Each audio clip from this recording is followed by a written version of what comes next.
Good morning बच्चों। आज हम फिजिक्स में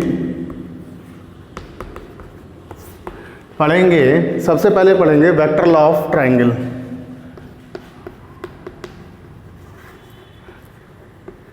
ट्रायंगल लॉ पढ़ेंगे जो कि वेक्टर एडिशन का है।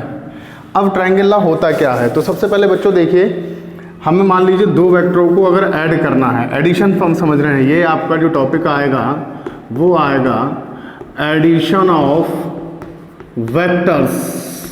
वेक्टर्स के एडिशन हम कैसे करते हैं, ट्रायंगल लॉ पढ़ेंगे इसमें। तो ट्रायंगल लॉ क्या होता है, सबसे पहले कोई हमने वेक्टर ए ड्रॉ कर लिया, मान लीजिए इसके पॉइंट ओ और ए हैं। एक और दूसरा वेक्टर ले लीजिए, वेक्टर बी, सपोज ये दूसरा वेक्टर बी है। सबसे पहले हमने ले लिए दो वेक्टर्स, वेक्टर ए और वेक्टर बी। अगर हमें ट्रायंगल लॉ के एडिशन में इसको ऐड करना हो तो हम इसको कैसे ऐड करेंगे, इसको ऐड करने के लिए हमें क्या करना पड़ेगा, हम सबसे पहले दो वेक्टर खींच लेंगे। एक वेक्टर ए ले लेंगे, ए को बी से सपोज जोड़ना है तो ये ओ ए हो जाएगा, और दूसरा वेक्टर बी जो है वो हम इसके ए वेक्टर के हेड से किसी भी एंगल से जोड़ देंगे, ये हमारा हो जाएगा वेक्टर बी।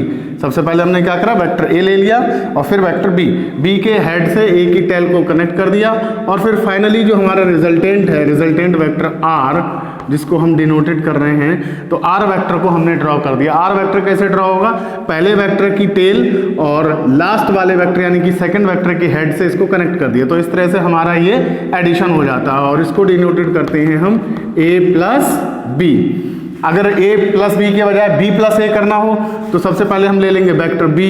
वेक्टर b को मान लीजिए सपोज ओ बी से डिनोटेड कर दीजिए, या ओ डी से किसी से भी डिनोटेड कर दीजिए। इसके आगे सपोज मान लीजिए ये आपने खींच दिया a वेक्टर लेने के बाद ये आपने फाइनल खींच दिया, तो ये r बराबर हो जाएगा b प्लस ए।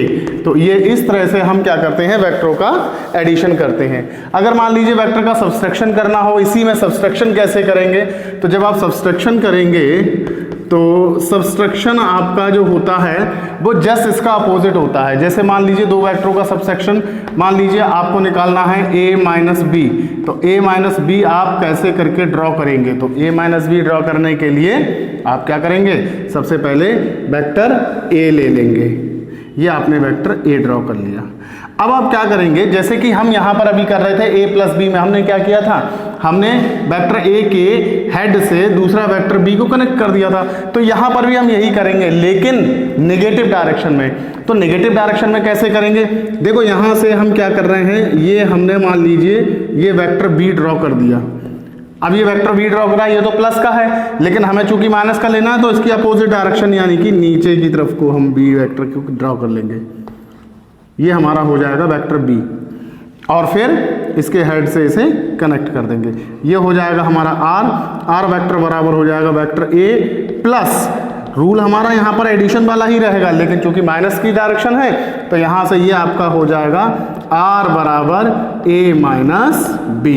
इस तरह से हम वेक्टरों को कनेक्ट कर सकते हैं। ध्यान से देख लीजिए, इस तरह से हम सारे वेक्टर्स को कनेक्ट कर सकते हैं। अब इसी में आप आगे देखिए कि हमने ये तो देख लिया कि दो वेक्टर्स को कनेक्ट करने का जो सिंपल मेथड है ट्रायंगल लॉ के बेस पर, वो हमारा ये है। अब दो से ज्यादा अगर वेक्टर हो तब हम क्या करेंगे, देखिए दो से अगर ज्यादा वेक्टर होंगे तो इसमें हम क्या करेंगे, पहले आप इसको देख लीजिए, उसके दो से ज्यादा वेक्टर्स के लिए देख लीजिए। दो से ज्यादा जब वेक्टर होते हैं तो उस कंडीशन में हम क्या करते हैं, वो होता है हमारा पॉलीगन लॉ। उस लॉ को बोलते हैं पॉलीगन लॉ। पॉलीगन लॉ क्या होता है, पॉलीगन लॉ में सबसे पहले एक वेक्टर ए ले लिया, उसके साथ आगे से हमने एक वेक्टर बी जोड़ दिया। जितने भी वेक्टर्स हमें जोड़ने हैं उसी के आगे हम जोड़ते रहेंगे। इसका निकाल लीजिए रिजल्टेंट, ये हमारा निकल गया आर बराबर ए प्लस बी। अब मान लीजिए इसके आगे एक और तीन वेक्टर जोड़ने थे, तो इसी के आगे एक और तीसरा वेक्टर ले लिया, सी को हमने कनेक्ट कर दिया, तो यहाँ से इसके सी से जोड़ दिया, तो अब यहाँ से हो जाएगा आर डैश वेक्टर बराबर क्या हो जाएगा, आर प्लस सी बराबर हो जाएगा आपका ए प्लस बी प्लस सी। ठीक है, तीन वेक्टर जोड़ लिए, और आगे अगर जोड़ना है मान लीजिए ये वेक्टर डी जोड़ दिया, तो फिर यहाँ से डी वेक्टर को आप यहाँ से कनेक्ट कर देंगे, तो यहाँ से ये हो जाएगा आर डबल डैश बराबर R dash plus D vector, और यहाँ से ये हो जाएगा A plus B plus C plus minus D.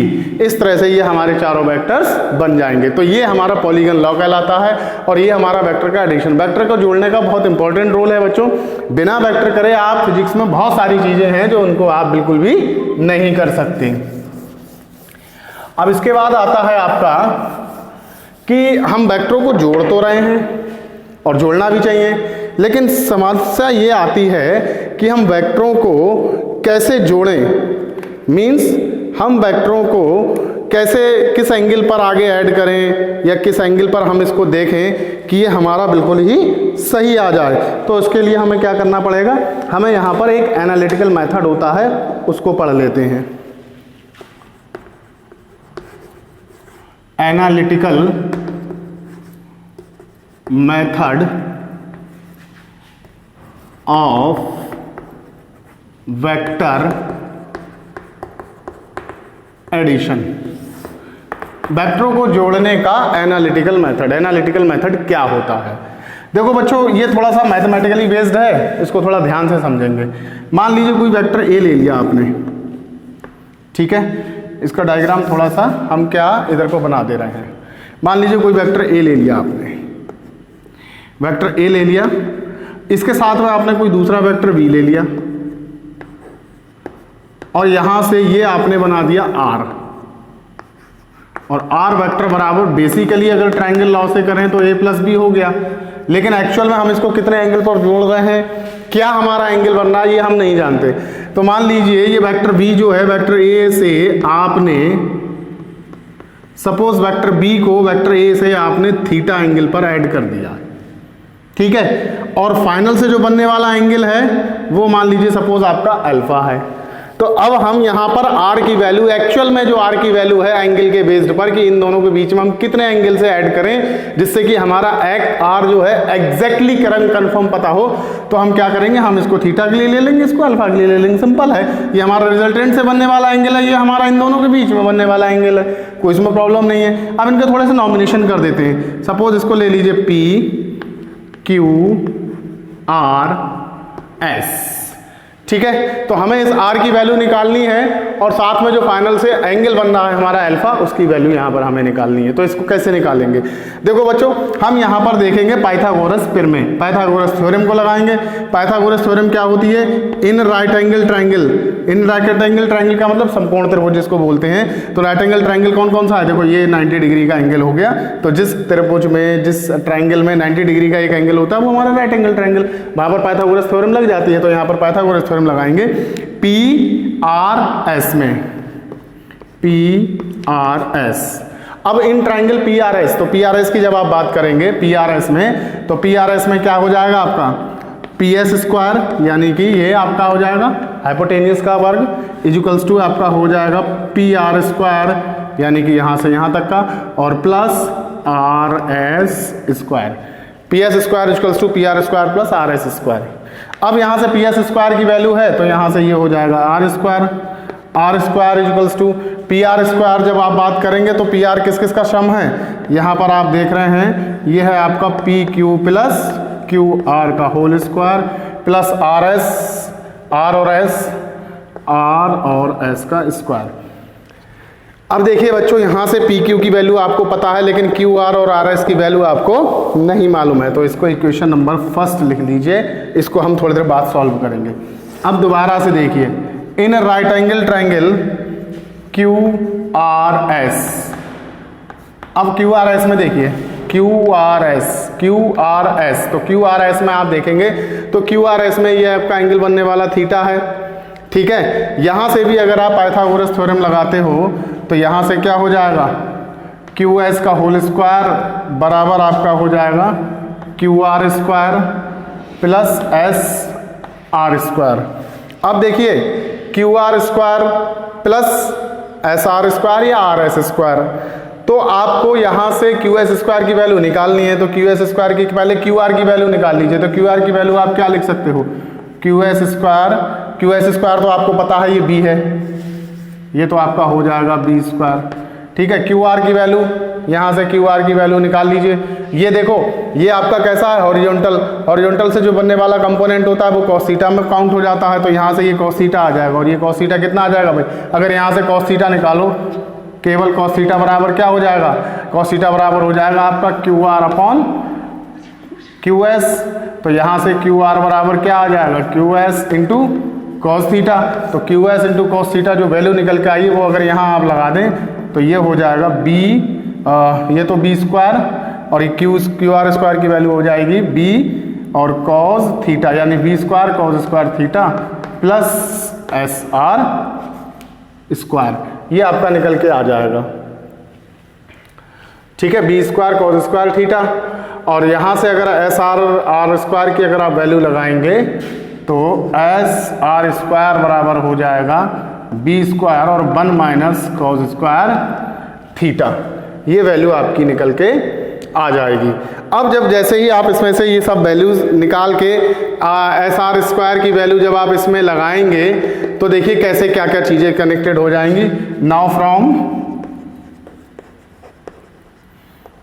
From equation, या एक काम करते हैं बच्चों, इसको बजाय इस तरह से सॉल्व करने के एक और सिंपल मेथड देख लेते हैं। इसको यहाँ पर इस तरह से मत करिए, इसको छोटा सा और थोड़ा छोटा कर लेते हैं। इसको और छोटा करने का मेथड क्या हो जाएगा, यहाँ पर हमें क्या करना है, हमें केवल इस क्यू आर की और आर एस की वैल्यू तो निकालनी है। तो आप एक काम करें, यहाँ से आप लिख लें इन राइट एंगल ट्राइंगल आपका क्यू आर एस, आप यहाँ से कॉस थीटा निकाल लीजिए। कॉस थीटा बराबर हो जाएगा आपका Q R upon Q S. तो यहाँ से क्यू आर बराबर आपका हो जाएगा क्यू एस कॉस थीटा, यानी कि क्यू आर बराबर हो जाएगा क्यू एस हमारा कितना है, क्यू एस हमारा है बी, तो ये हो जाएगा आपका बी कॉस थीटा, ये इक्वेशन 2 हो जाएगी। ऐसे ही अगर यहाँ से साइन थीटा बराबर निकालोगे तो ये हो जाएगा एस आर बटे क्यू और एस, तो यहाँ से एस आर बराबर हो जाएगा क्यू एस साइन थीटा, तो यहाँ से एस आर बराबर क्यू एस हमारा कितना है बी, और ये हो जाएगा हमारा साइन थीटा। इसे इक्वेशन नंबर 3। अब एक काम करो, इक्वेशन 2 और 3 से वैल्यू इक्वेशन 1 में लगा दीजिए, तो ये आपका आ जाएगा आर स्क्वायर बराबर पी क्यू का मतलब है ए प्लस क्यू आर का मतलब क्या है क्यू और आर, क्यू आर का मतलब क्या हो जाएगा, यहाँ से क्यू आर का मीनिंग हो जाएगा बी कॉस थीटा, ये हो जाएगा बी कॉस थीटा का होल स्क्वायर प्लस आपका एस आर का होल स्क्वायर का मतलब क्या हो जाएगा B square sine square theta. तो यहाँ से ये हो जाएगा आर स्क्वायर बराबर A square plus B square cos square theta plus 2ab cos theta. ये सारी वेक्टर्स में है, ध्यान रखिएगा। तो सिंगल डिजिट में ये वेक्टर्स के रूप में आपका जो ये चलो वेक्टर्स अभी रहने दो, फिर ये हो जाएगा plus B square sine square theta.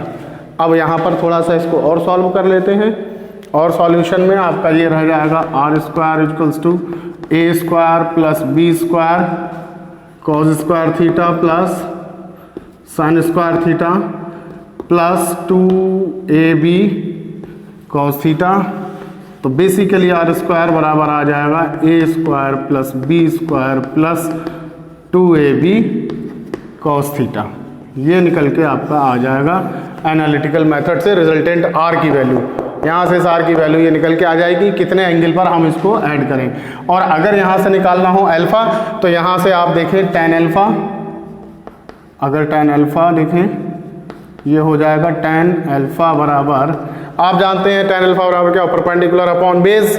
अब परपेंडिकुलर है हमारा एस आर, और एस आर की वैल्यू हमने निकाली है बी साइन थीटा, तो ये हो जाएगा आपका B sine theta upon A plus B cos theta. तो ये आपकी निकल के आ जाएगी tan अल्फा, या अल्फा इक्वल्स टू हो जाएगा आपका tan inverse B sine theta upon A plus B cos theta. तो ये आपका निकल के आ जाएगा tan अल्फा, अल्फा बराबर tan inverse B sine theta और A upon B A plus B cos theta. तो इस तरह से आप ये एनालिटिकल मेथड को करेंगे। एनालिटिकल मेथड के बाद आपका आता है, इसी में बहुत सारी चीज़ें आती हैं, acceleration in plane, acceleration in plane, उसके अलावा आपका फोर्स आपका आता है, मोमेंटम आता है, वो सारी चीज़ें इसमें पढ़ेंगे।